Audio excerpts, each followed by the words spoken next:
నమస్కారం అండి, this is #you. Chandrababu Naidu గారు ఎల్లకేలకు భరించి ఓపిక చచ్చిపోయి నిన్నటికి నిన్న క్యాబినెట్తో మీటింగ్ పెట్టి దీనికి ఒక కమిటీని ఏర్పాటు చేస్తాను, సోషల్ మీడియాలో బుద్ధిలేని రాతలు రాస్తారు, ఎవరైనా ఇలాంటి పిచ్చి ప్రచారాలు చేసి ఫేక్ న్యూస్లు ప్రచారం చేస్తే సీరియస్ యాక్షన్ తీసుకొస్తాము, అమెండ్మెంట్ ఆఫ్ లా తీసుకొస్తాము దీనిపైన అని కూడా మీటింగ్లో తెలిపారు. ఏంటి చంద్రబాబు నాయుడు గారు ఇంత సీరియస్ అవుతున్నారు అంటే ఆయన క్లియర్గా ఒక లైన్ కూడా అన్నారు. ఏంటంటే తప్పుడు ప్రచారాలు చేయటం, చేసిన తర్వాత అది ఫేకు అని ప్రూవ్ చేసుకుంటే తిరగటం మా పని అయిపోయింది అంటున్నారు ఆయన. కరెక్టే కదా, దీంట్లో తప్పేమని ఉందా? మొన్న జగన్మోహన్ రెడ్డి ఉల్లిపాయ రైతుల కోసం పోరాడదాము, మద్దతు ధర ఇవ్వట్లేదు అన్నాడు. ఆయనకి పేపర్ చదివాడో లేదో నాకైతే తెలియదు మరి. సో వెళ్ళి మద్దతు ధర ఎంత, 6 రూపాయలు, 5 రూపాయలు, 7 రూపాయలు అంటారు ఆయన. ఆల్రెడీ 12 రూపాయలు మద్దతు ధర ఆగస్టు 28న చంద్రబాబు నాయుడు గారు డిక్లేర్ చేస్తారు. తెలియదు డాట్. ఇది తప్పుడు ప్రచారం కాదా? రైతుల గురించి తెలియదు, బేసిక్గా మనం కొనుక్కునే కూరగాయల కర్రీ తెలియదు, రైతుకి ఎంత మద్దతు ధర ఇస్తున్నారో తెలియదు. చాలామంది న్యూస్ పేపర్లు చదవడమే ఆపేశారు ఈ రోజుల్లో. కాదా? చదవరండి ఎవరు, పెద్దగా ఇంట్రెస్ట్ ఉండదు. అందరికీ కావాల్సింది ఏంటి? షార్ట్స్ రీల్స్ 10 సెకండ్స్లో జ్ఞానం ఇస్తే పోతే పో. ఇలాంటి సమాజంలో జగన్మోహన్ రెడ్డి కూర్చుని మద్దతు ధర ఇవ్వట్లేదు, 5 రూపాయలు, 6 రూపాయలు, 7 రూపాయలు అని చెప్పి వెళ్ళిపోతే ఇది నిజమేమో నమ్మరా? చిన్నవాళ్ళు ఎందుకో పనికిరానాళ్ళు చేసే పిచ్చి ప్రచారాలకైతే జనాలు ఖచ్చితంగా ఇన్ఫ్లుయెన్స్ అవుతారు, వాళ్ళని ఏం చేయాలని లా తీసుకొస్తారు. మరి అపోజిషన్ పార్టీ స్టేటస్ లేని opposition party head Jaganmohan Reddy కూర్చుని, ఒకప్పుడు మాజీ ముఖ్యమంత్రి ఆయనే కూర్చుని ఉల్లిపాయ మద్దతు ధర తప్పు చెప్తే ఆయన పైన యాక్షన్ ఏం తీసుకోవాలి చెప్పండి? ఏదో జ్ఞానం ఇవ్వాలి కదా మరి ప్రతి ఒక్కళ్ళు. మనం ఇచ్చే జ్ఞానం ఏంటి? 6 రూపాయలు, 7 రూపాయలు నమ్మేస్తారు జనాలు కొంతమంది.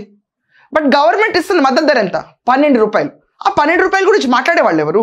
అది కూడా ఆలోచించండి ప్రతి ఒక్కళ్ళు. సరే పక్కన పెట్టి ఇదంతా నీకు ఎందుకక్క అంటారు. ఓకే, తీసుకెళ్ళిపోయి హెరిటేజ్లో 35 రూపాయలకి అమ్మేస్తున్నారని చెప్పారు. హెరిటేజ్ షాప్స్, అవుట్లెట్సే లేవన్న విషయం ఆయనకు తెలుసు. అంత తెలియకుండా ఆయన ఒకప్పుడు మాజీ ముఖ్యమంత్రి అవుతారని నేను అనుకోలేదు, తెలుసు. కానీ జగన్ నైజం ఏంటి? తీసుకొచ్చి హెరిటేజ్లో అమ్మేస్తున్నారు. ఇప్పుడు సిటీ క్లౌడ్ని పక్కన పెడదాం, రూరల్ క్లౌడ్కి వెళ్దాం. వాళ్ళందరూ నిజంగా ఇంకా హెరిటేజ్ ఉందేమో అని నమ్ముతారు కదా కొంతమంది. వాళ్ళ పరిస్థితి ఏంటి? వాళ్ళ దగ్గర హెరిటేజ్ ఉందో లేదో తెలియదు, కానీ ప్రతి ఒక్కరికి మొబైల్ ఫోన్ అయితే ఉంటుంది. జగన్మోహన్ రెడ్డి చెప్పాడు 35 రూపాయలు కిలో ఉల్లిపాయలు అమ్మేస్తారు హెరిటేజ్లో. నేను ఒక క్వశ్చన్ అడుగుతా, జగన్మోహన్ రెడ్డి మీరే వెళ్ళి హెరిటేజ్లో 35 రూపాయలు కిలో తీసుకొచ్చి రిసిప్ట్ చూపించాలి కదా. మరి పక్కన ఉన్న హెరిటేజ్లో తీసుకెళ్ళిపోయి 35 రూపాయలు కిలోకి అమ్మేస్తున్నారని హెరిటేజ్ బిల్ తీసుకొని చూపించాలి కదా. మాట్లాడినప్పుడు కొంచెం ఉన్న శాంక్టిటీ ఉండాలి కదా. ఊరికే మాట్లాడేసి వెళ్ళిపోతే ఎలా? హెరిటేజ్ ఉందా? మీకు తెలిసిన హెరిటేజ్ ఉంటే దాంట్లో 35 రూపాయలు బిల్ తీసుకొచ్చి ప్రజల్లారా ఇదిగోండి, నేను అబద్ధాలు చెప్పట్లేదు, అవాస్తవాలు ప్రచారం చేయట్లేదు, నేను సత్యవంతుణ్ణి అని చెప్పి టిక్కులు కొట్టుకోవాలి. అక్కడ టిక్కులు కొట్టుకున్నప్పుడు ఏమవుద్ది? అవును కదా, హెరిటేజ్ ఉంది కదా అని చెప్పి నేను కూడా దాసోహం అంట. 9 ఏళ్ల క్రితం హెరిటేజ్ని ఫార్చ్యూన్ కంపెనీకి అమ్మేసి అవన్నీ రిలయన్స్ మార్ట్స్ కింద కన్వర్ట్ అయిపోతే ఈయన తీసుకొచ్చి హెరిటేజ్లో 35 రూపాయలకి అమ్ముతాడు. జ్ఞాని ఈ జ్ఞానం ఇచ్చేటప్పుడు ఎవిడెన్స్ సహా రావాలి. వస్తారా? రాదు, కష్టం. ఈరోజు ఆంధ్రప్రదేశ్, తెలంగాణలో హెరిటేజ్ సూపర్ మార్కెట్ తీసుకొచ్చి బిల్ తీసుకొచ్చి ముందు పెట్టగలిగితే ఓట్లు వేయండి తనకి అందరు వెళ్ళి. తప్పేం లేదు, వెయ్యాలి. ఈ జ్ఞానం మళ్ళీ మనకు దొరకదు. ఇదంతా అయిపోతే సోషల్ మీడియా ప్రచారాలు ఎలా ఉంటాయి? ఈరోజు టీచర్స్ డే, టీచర్ని కొట్టిపడేసిన గవర్నమెంట్ ఇది. ఫేక్ న్యూస్, అడ్డంగా ఫేక్ న్యూస్, ఎప్పటిదో ఇష్యూ తీసుకొచ్చి ఈరోజు పోస్ట్ చేయాలి. జనాలందరూ అనుకుంటారు, చిచి టీచర్స్ డే రోజు టీచర్ని కొట్టేస్తున్నారు, అసలు ఇదేం రాష్ట్రం, ఇదేం ప్రభుత్వం, పనికిమాలిన ప్రభుత్వం, ఇది మంచి ప్రభుత్వం కాదు అని ప్రూవ్ చేయాలి. పనికి మాలిన మాటలు రాసే సోషల్ మీడియాని ఏమనాలి?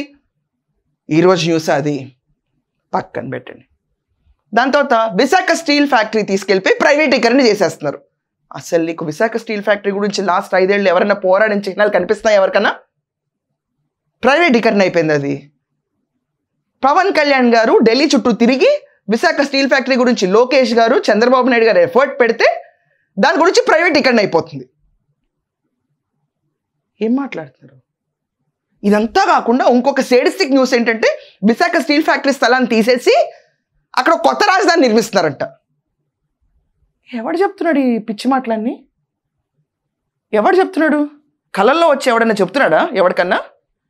లేకపోతే కళల్లో మనకి ఎవరన్నా మన నాన్నగారులే, ఎవరి గురించి అంటున్నానో నాకు తెలియట్లేదులేండి. ఇక్కడ వచ్చి నాన్న ఈరోజు మనం ఇక్కడ ఈ మాట చెప్పాలని నాన్న చెప్తున్నాడు ఎవరికన్నా? చెప్పాలి కదా, మాకు కూడా కళల్లో వచ్చిన ఇన్ఫర్మేషన్ కాదా ఇదని. ఇదొక జ్ఞానగుళిక, పక్కన పెట్టేయండి. అసలు జగన్మోహన్ రెడ్డి పార్టీ ఎలక్షన్లో గెలవడానికి రీజన్ ఏంటి? నారాసుర రక్త చరిత్ర. ఎంత పెద్ద ఫేక్ న్యూస్ని ప్రింట్ మీడియాని డైరెక్ట్గా వాడేసి ఆ రోజు జనాలందరి మీదకు రుద్దేసి ఇంకేంటి చంద్రబాబు నాయుడు మా చిన్నాయనని చంపేశాడు అని చెప్పి వేసిన అబాండానికి అతనేం ఆన్సర్ చెప్తాడు అడగండి. చంద్రబాబు నాయుడు గారి చేతిలో కత్తి పెట్టి జగన్మోహన్ రెడ్డి సాక్షి పేపర్లో రాసిన ఆర్టికల్ని ఆ రోజు విచ్చలవిడిగా పబ్లిష్ చేసి జనాల్లోకి తీసుకెళ్ళి నమ్మిచ్చే సోగం తీసుకెళ్ళినప్పుడు ఆ పర్టికులర్ ఆర్టికల్ గురించి జగన్మోహన్ రెడ్డి ప్రూవ్ చేస్తే నువ్వే సీఎం నెక్స్ట్ టైం, నేను కూడా వేస్తావు ఓటు. నేను ఒప్పుకుంటాను నువ్వు జ్ఞానివి మహాజ్ఞానివి అని. చెయ్యాలి కదా, నిన్ను నమ్మాలంటే నువ్వు నమ్మించేటట్టు బిహేవ్ చేయాలి కదా. ఎక్కడ జరుగుతుంది ఇవన్నీ? ఏ రాష్ట్రంలో జరుగుతున్నాయి? ఏ భ్రమల ప్రపంచంలో జరుగుతుంది? ఇదంతా అబద్ధాలని బేస్గా ప్రచారం చేయాలి. ఇదంతా కాకుండా ఇంకొక పైశాచిక ఆనందం ఉంటుంది చాలామంది పేటీఎంస్కి. ఏంటో తెలుసా అది? నువ్వు మహిళవా, నీ ఇంట్లో నీకు భార్య పిల్లల్లో అమ్మాయిలు అమ్మలు ఉన్నారా? పోసాని ఎల్లి తిట్టు, బోర్గడా ఎల్లి తిట్టు, సజ్జల భార్గవ్ నడిపించు ఈ స్క్రిప్ట్ అంతా, నువ్వు పిచ్చి పిచ్చిగా తిట్టచ్చు. ఎక్కడా వెంకటేశ్వర లే లే లే వెళ్ళి తిట్టరా, వంశీ వెళ్ళి తిట్టేసిరా, రోజా నువ్వు వెళ్ళిపోయి మొగాళ్ళని బాడీ షేమింగ్ చేసి. ఇది ఒక రకమైన పైశాచిక మీడియం. లే లే లే లే జగన్మోహన్లో చిరునవ్వు చూడాలి, పార్టీ పైకి రావాలంటే తిట్టాలి. ఇది పైశాచికత్వం. తిట్టలేదా? పోనీ జగన్మోహన్లో చిరునవ్వు కాదు, పార్టీ పేరు భ్రష్టు పడుతుందని నాకు ఐడియా కూడా ఉందా కనీసం? ఎంత 35 రూపాయల కిలో హెరిటేజ్ నమ్ముతారో అన్న భయం పబ్లిక్లో ఉన్నప్పుడు, అలాగే ఈ బూతులన్నీ చూసి ఇన్ఫ్లుయెన్స్ అయ్యే కుటుంబాలు నాశనం అవుతాయని కూడా ఐడియా ఉండదు. వద్దు అదేం కంగారు పడద్దు. మనకు కావాల్సిన మెయిన్ క్యాంపెయిన్ ఏంటి? రప్ప రప్ప. గంగమ్మ తల్లి జాతరలో 2029కి జగన్మోహన్ రెడ్డి ప్రభుత్వం వస్తే రప్ప రప్ప ఆడిస్తాం. ఇది మన పంచ్ లైన్, ట్యాగ్ లైన్. ఈరోజు ఇంకొక గొప్ప మనిషి అండి, ఈ క్యాండిడేట్ పేరుని ఈరోజు దాకా వినలా, అంత ఫేమస్ కాదేమో అనుకుని ఒక 10 మందిని ఎవరెతను ఎవరెతను ఎవరెతను అని చెప్పి అడగాల్సి వచ్చింది. ఆ ఆడియో క్లిప్ ప్లే చేస్తాను. నిన్నే జరిగింది డిస్కషన్. జరిగిన తర్వాత ఒక్కసారి ప్లీజ్ అదైన తర్వాత శిక్షని ఓటితో కక్కిస్తారేమో అందరూ చూద్దాం. ఇందాం ఒకసారి. కాసు మహేష్ రెడ్డి ఈయన చెప్పిన మాట ఏంటో తెలుసా? గొడ్డలతో వస్తాం. వైసీపీ కీలక నేత వార్నింగ్ ఏంటంటే, వైసీపీ మాజీ ఎమ్మెల్యే కాసు మహేష్ రెడ్డి వివాదాస్పద వ్యాఖ్యలు చేశారు. ఈరోజు ఓడిపోయినా రేపు ఖచ్చితంగా గెలుస్తామని, గెలిచిన తర్వాత చుక్కలు చూపిస్తామని హెచ్చరించారు. ఎప్పుడు మంచితనంతో ఉంటే పనికిరాదని వాళ్ళని నేర్పించారని అన్నారు. గతంలో కర్ర పట్టుకుని వచ్చేవాళ్ళు రేపు గొడ్డలతో వస్తారని అన్నారు. తెగించే వరకు తీసుకెళ్లరని, తెగించిన తర్వాత తట్టుకునే స్థాయి టీడీపీ నేతలకు లేదని వార్నింగ్ ఇచ్చారు. చూసారా? కాసు మహేష్ రెడ్డి అంట, పేరు కూడా పెద్ద పాపులర్ కాదు నాకు. ఇతను గొడ్డలతో వస్తారంట. ఓపెన్గా టీడీపీలో ఉన్న వాళ్ళందరినీ, ప్రజల్ని వీళ్ళు ఏమనుకుంటున్నారు అని లేకుండా గొడ్డలతో వచ్చేస్తాం. ఇది స్వచ్ఛమైన వాస్తవాలు కదా, అబద్ధాలు కాదు కదా. సరే, నాకున్న ప్రాబ్లం వల్ల ఏంటంటే, ఎందుకని ఎవరు పట్టించుకోరు? ఇంత నాలెడ్జ్ బ్యాంక్ ఉంటుంది, ఆ నాలెడ్జ్ బ్యాంక్ గురించి మాట్లాడాలి. ఒక ఎక్స్-సీఎం అయినా సీఎం అయినా కొంచెం దాంట్లో అబిరేషన్స్ ఉంటాయంటే అండర్స్టాండబుల్. ఒక హడావిడిలో మాట్లాడతారు, కొన్ని తప్పులు డొలుతూ ఉంటాయని చెప్పి. అదేం లేకుండా పొగాకు రైతుల దగ్గరికి వెళ్తాడు జగన్మోహన్ రెడ్డి. ధర ఎంతో తెలియదు, క్వింటాల టన్న డిఫరెన్స్ తెలియదు, అప్పుడు కూర్చొని రాసుకుంటూ ఉంటాడు. ఏం మాట్లాడుతున్నారు మరి? మీరు ఒకప్పుడు మాజీ ముఖ్యమంత్రి, మీరు ఇప్పుడు వచ్చినప్పుడు కనీసం ఇంత రేటు ఉందని కూడా తెలియదా? జోక్ కదా. కానీ రిషికొండ ప్యాలెస్ ఎలా కట్టించాలో తెలుస్తుంది వీళ్ళకి, వైసీపీ కార్యాలయం ఎలా కట్టించాలో తెలుస్తుంది వీళ్ళకి, లిక్కర్ కుంభకోణం గవర్నమెంట్ ఒక్కటి ఎలా చేయాలో బాగా తెలుస్తుంది వీళ్ళకి. ఇదంతా ఏంటి మరి? ఎక్కడ జ్ఞానం లేదు, ఎక్కడ జ్ఞానం ఉంది? అవసరం లేదా? రైతులు అవసరం లేదంటే వదిలేయచ్చు కదా. పోనీ పొగాకు రైతులకి ఎక్కి వాళ్ళు బస్తాలు తొక్కేస్తారు, మిర్చి ఆటకెళ్ళిపోయి టిక్కీలు ఎత్తుకెళ్ళిపోతారు. రైతుల కోసం మాట్లాడాలి, నేను ఒక నేతను అవ్వాలి అని చెప్పి జగన్మోహన్ రెడ్డి అనుకుంటే కనుక తన కాన్వాయ్ కార్ అక్కడ ఉన్నప్పుడు బంగారుపాలెంలో దానికి ముందు ట్రాక్టర్లో మోడకెళ్ళి తీసి రోడ్డు మీద పోసి తొక్కిస్తుంటే కూర్చున్నాడు రైతు మద్దతురా. ఒక పండు విలువ తెలుసా? ఫుడ్ క్రైసిస్ వచ్చినప్పుడు తెలుస్తుంది పండు విలువ. తెలుసా మనకు? అసలు మద్దతు ధర ఇవ్వకపోతే నీ ముందు ఒక రైతే తొక్కుతున్నాడు అనుకో, ఆపో, నీకు మద్దతు ధర దొరకకపోతే ప్రభుత్వంతో నేను పోరాడతానేవాడు నాయకుడు. తొక్కేశారా? తొక్కేసాను, ఓకే ఫైన్, హ్యాపీ, అందరు తొక్కేశారా అని చెప్పుకుని తిరిగేవాడు ఒక నేత. ఎలా అవుతాడండి నేత? ఇతను మహాకుంభంతో ఎదురైనట్టు ఫీల్ అవుతాడు. పూర్ణ కుంభంతో ఎదురయ్యారు నాకు ఇలా తొక్కిచ్చి అని. ఇలాంటి సైకాలజీస్ జనాలకు అర్థమవ్వవు. ఎలా ఉంటుందంటే ఇంకా కొన్ని తోటల్లోంచి కాయలు తీసుకొచ్చి తొక్కిచ్చుంటే పోయాడు కదా. ఇంపాక్ట్ మస్తుగా ఉంటుంది స్టేట్ మొత్తం. పండు కాదు కదా, కనీసం పిచ్చుకోలేనా తింటాయి, తొక్కిస్తారా? ఏం చెప్పాలండి వీళ్ళందరినీ? ఇదొక ప్రచారం. ప్రచారానికి ట్రక్కులు పళ్ళు తొక్కించడం. నీకేం పోయిందో, అది మా పొలంలో పళ్ళు అయితే కీప్ క్వైట్. ఈ మాట్లాడే వాళ్ళందరూ నోరు మూసుకోండి. ఒక రైతు పండించే పంట ఎవరిదా? అది భూమి, దాంతో పంచభూతాలు విలువతో వస్తుంది ఒకటి బయటికి. అది కూడా తెలియకుండా తొక్కిచెట్టు నాదైతే నీకేంటి? ఎవడు అసలు? ఒక నేత అనేవాడు ఇలా ఉంటాడా? ఓ పార్టీ ఇలా నుంచోవాలా? తొక్కి చేసుకుంటే వెళ్తామంటే అందరు చూసి ఇదా, ఓ గవర్నమెంట్ కళ్ళు లేపాలంటే మనం తీసుకెళ్ళిపోయి మొత్తం తొక్కిచ్చేసుకోవాలి. ఆ లెక్కన బూతులు మాట నాలికలన్నీ తొక్కేయాలి అప్పుడు ట్రాక్టర్ల కింద. కచ్చ తొక్కుంటూ వెళ్ళిపోవాలా? వీళ్ళు ఎవరంటారు ఇక్కడ గొడ్డలు పెట్టి నరికేస్తామని. అలా కచ్చ తొక్కించుకుంటూ వెళ్ళిపోతే సెట్ అయిపోద్దా? ఒప్పుకుంటారు అప్పుడు? పండుకో న్యాయం, నాలుకో న్యాయమా?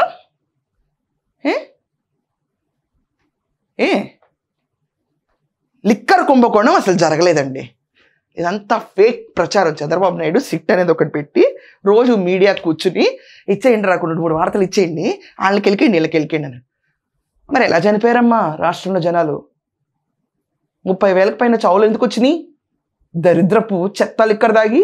పోనీ ప్రైవేట్ వాళ్ళు ఇచ్చారా? గవర్నమెంట్ సరఫరా చేసింది. మళ్ళీ ఒక్కడన్నా ఆంధ్రప్రదేశ్లో ఒక గుంపుగా తీసుకొచ్చి ఒక ఊర్లో శాంపిల్ సర్వేలు, తుంపుల్ సర్వేలు, దరిద్రపు సర్వేలు బొచ్చు నిర్వహిస్తాయి పొలిటికల్ పార్టీస్. తీసుకొచ్చి అరే మీరు ఆన్లైన్లో పేమెంట్ కట్టారా అని అడగండి. వేసేస్తా ఓటు, నేను వేసేస్తా, దిక్కులు చూడకుండా. సీన్ లేదు, సీన్ లేనే. పోనీ ఒరిజినల్ స్టిక్కర్ వేసి అమ్మారు ఎక్కడన్నా? ఆ సీన్ కూడా లేదు. ఎలా వచ్చింది మరి ఇదంతా? అసలు రాజకేశ్వర రెడ్డి అనేవాడికి ఇంత ఆస్తులు ఎలా వచ్చినాయి? ఇంకా చెప్పండి. అప్పుడు కియా మోటార్స్ అప్పుడు బొగ్గన గారు చెప్పారు కదా, ఎవరు అధ్యక్ష? రాజశేఖర రెడ్డి అధ్యక్ష. ఎవరు చెప్పారు అధ్యక్ష? కియా సీఏ అధ్యక్ష. ఏం చెప్పారు అధ్యక్ష? ఆయన రాశారు కాబట్టి అధ్యక్ష. బుడబొక్క కబుర్లని వినిపించి రాష్ట్రాన్ని కేకి పెట్టారు. చంద్రబాబు నాయుడు గారు కియా తీసుకురాలేదు వీళ్ళ దృష్టిలో, రాజశేఖర రెడ్డి గారు తీసుకొచ్చేసారు. హైటెక్ సిటీ కూడా చంద్రబాబు నాయుడు గారికి అట్లా. ఇప్పుడు ఏలాగా ఇచ్చాలు ఎలా ఉంటాయంటే రోజు రోజుకి. ఇంకో పని చెప్పండి అబ్బా మీరు అందరూ, ఆయన సొంత ఇళ్ళు కూడా మీరే కట్టించారని, అది కూడా ఆయన కట్టించుకోలేదని. వదిలిపోద్ది కదా, దరిద్రం వదిలిపోద్ది రాష్ట్రానికి. చంద్రబాబు నాయుడు ఇల్లు కూడా ఆయన కట్టుకోలేదు, మేము కట్టించాం. ఎవరు అధ్యక్ష? జగన్మోహన్ రెడ్డి గారు అధ్యక్ష. ఎందుకు అధ్యక్ష? జగన్మోహన్ రెడ్డి గారు చంద్రబాబు నాయుడు గారు ఇల్లు కట్టించారు అధ్యక్ష. బాగుంది కదా. పోనీ రోజా కట్టించదని చెప్పండి. సోషల్ మీడియా పైన విరవేయకూడదు. సజ్జల కూర్చుని అంటాడు నిన్న ప్రెస్ మీట్లో కూర్చుని, ఇలాంటి అవాస్తవాలు పోలీసులందరికీ చుక్కలు చూపిస్తాం మేము వచ్చాక.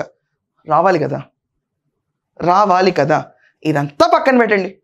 మొన్న ఒక జైజాంటిక్ న్యూస్ నేను చూసి కళ్ళు చెమర్చిపోయినాయి. కుప్పానికి నీళ్ళు ఇచ్చారు చంద్రబాబు నాయుడు గారు. ప్రజలకు చూపిద్దామనో, విశ్వాసం క్రియేట్ చేద్దామనో ఆయన పడవ ప్రయాణం కూడా చేశారు. సెక్యూరిటీ లేదు సార్ దీనికన్నా కూడా పర్లేదు పదండి అని చెప్పి వెళ్ళారు, to show the depth of water. దాని తర్వాత 100 రోజులు పైగా కష్టపడి ఆయన వచ్చిన టెన్యూర్ నుంచి 300 కోట్లు పైగా ఖర్చు పెట్టిన కుప్పం ప్రాజెక్ట్కి నీళ్ళు లేవు, రావట్లేదని చెప్పి దుష్ప్రచారం. మండదా? మనం ఇవ్వడం ప్రాజెక్ట్ కడితే కదా దాని విలువ ఏంటో తెలిసేది. దాహం చొక్క తీరిస్తే కదా దాని విలువ ఏంటో తెలిసేది. నీళ్లు పారి ఇంకిపోతాయి కానీ దాన్ని కూడా తొక్కిచ్చేసేవాళ్ళం మనం. లేకపోతే మన టాలెంట్ వేరు, ఆ టాలెంట్ గురించి ఇప్పుడు మాట్లాడలేం. ఇదంతా పక్కన పెడితే 2019లో చంద్రబాబు నాయుడు గారి టెన్యూర్లో పులివెందులకు నీళ్ళు ఇస్తే ఆ పులివెందులు తీసుకెళ్ళి ఈ జగన్మోహన్ రెడ్డి మన హారతిస్తాడు. ఒకసారి ఆ విషయాలు చూడాలి ప్లీజ్. అసలు నువ్వు ఎందుకు ఇచ్చావు? పోనీ దాన్ని ఎలా వాడదాం అనుకుంటున్నావు? ఒక విజువల్ నువ్వు బయటకు రిలీజ్ చేసావంటే దాన్ని వాడడం ఏంటో కూడా చెప్పాలి కదా మాకు. సడన్గా ఎందుకు ఇచ్చావు అది అర్థం కావట్లేదు నాకు. మీకు ఎవరైనా తెలిస్తే ఖచ్చితంగా మెన్షన్ చేయండి ఒపీనియన్స్.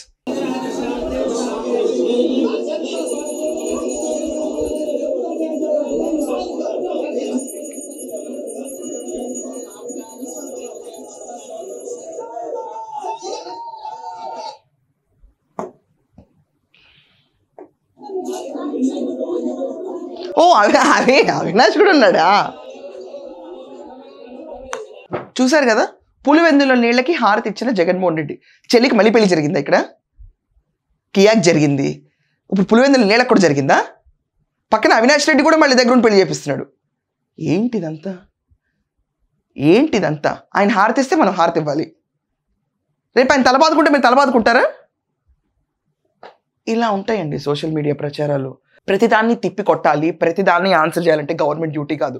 కానీ గవర్నమెంట్ సైలెంట్గా ఉంటే చంద్రబాబు నాయుడు గారు ఏంటి మామూలుగా మీ చేతుల్లో మా చేతుల్లో కూడా కత్తిపెట్టి ఏళ్ళే చంపారని చెప్తారు. కానీ గొడ్లేట్లు వేస్తామని చెప్పేవాళ్ళు డైరెక్ట్గా వేరే ఉంటారు. ఇప్పుడు అవినాష్ రెడ్డిని తీసుకెళ్ళి ఇన్వెస్టిగేట్ చేస్తున్నారు కదా, కానీ చంద్రబాబు నాయుడు చేతిలో మాత్రం కత్తి పెడతా ఉంటారు. ఇతను మాత్రం ఇలా ఆధ్యాత్మిక కార్యక్రమాల్లో పార్టిసిపేట్ చేస్తూ ఉంటాడు. ఏం చెప్పాలి? మీరందరూ ఖచ్చితంగా మీ ఒపీనియన్స్ మెన్షన్ చేయండి. ఈ సోషల్ మీడియా అరాచకాన్ని ఆపేది ఎలా?